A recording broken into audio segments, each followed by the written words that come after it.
Yo, yo, yo! O, eto na, Tagalog ulit ha. Here's your boy, Mapi Gay.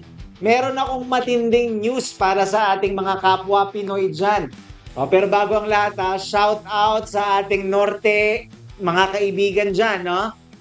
Na mga kapanalig ng ating mga kaibigan sa GMC. Ang Team Ka-Gems. No, shout out sa inyo. But anyway, yung matinding update natin, napag-alaman namin mula sa aming reliable sources, yung Mishkamtech, no, na meron palang dine-develop ngayon na marketplace ang GMC. So I think, no, kailangan po natin lalong maging mapagmasid, no, mapagmatsyag, parang matanglawin, no? Alamin natin at lagi tayo maging updated sa lahat ng mga news ng GMC. No? Kasi itong marketplace na to, game changer talaga to mga kababayan. No, parang pinagsama natin kung tayo ay familiar sa Magic Eden, sa OpenSea. It's a digital marketplace. Kung familiar tayo dyan para sa mga kaibigan natin na nagki-crypto at mahilig sa mga NFTs. So parang ang ginagawa nila ay i-bridge, no, ang Web 3, ang Web 2 at ang Web 1.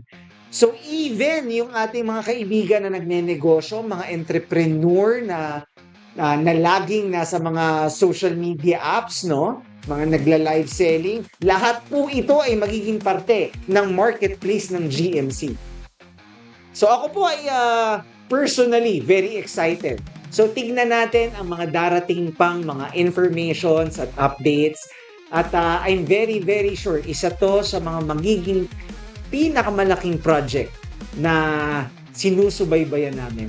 But again, guys, mga kababayan, lagi po ninyong tatandaan, always do your own research o DYOR. At lahat po ng aming sinasabi, no, dito sa aming mga contents, aming mga vlogs, ito po ay not a financial advice. So always be careful at always keep updated. So again, ako po ay naririto para magbigay sa inyo ng mga balita at see you again.